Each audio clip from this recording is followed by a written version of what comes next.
So as per our current plans, these three buildings, the dwelling, this barn and this barn here, will all be connected by a building that will join them all, a connector.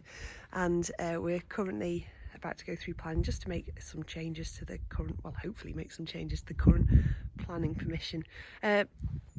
We're keeping everything and we hope to do the absolute best job for the current buildings that we can possibly do. I'd like to find someone who will make as much effort to retain all the features as we will. But this lean-to at the back of the kitchen is the one thing that has to go, really.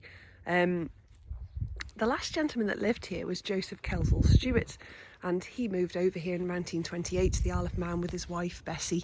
And Bessie actually bought the house, which is quite unusual, I suppose, in those days for the wife to have it in her name.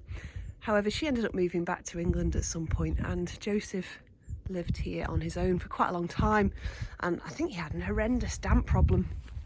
And these beautiful stone slabs, slate slabs for the kitchen roof. There were huge amounts of them, and we've taken what we can out to reuse at some point, probably for flooring.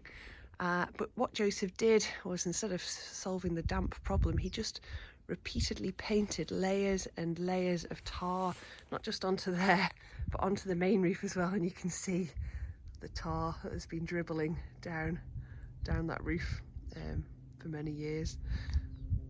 But I've been interviewing people with their stories of Mr. Stewart because I have a real fascination for him. He lived a very simple life. He got his water from across the road.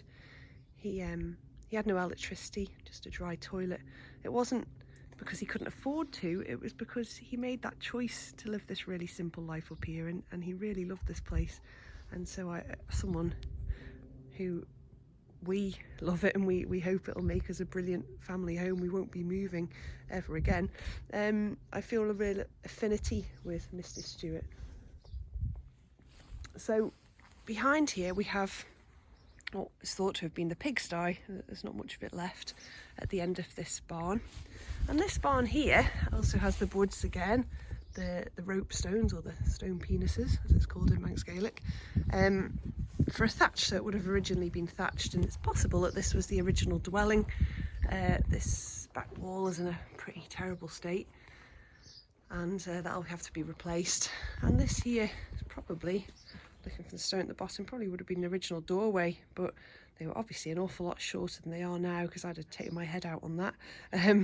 And then at some point it would have been made into a window. And there's also a little cubby hole up here. So this building will be part of our home. Unsure exactly what will be in it, but it will be attached to the main building.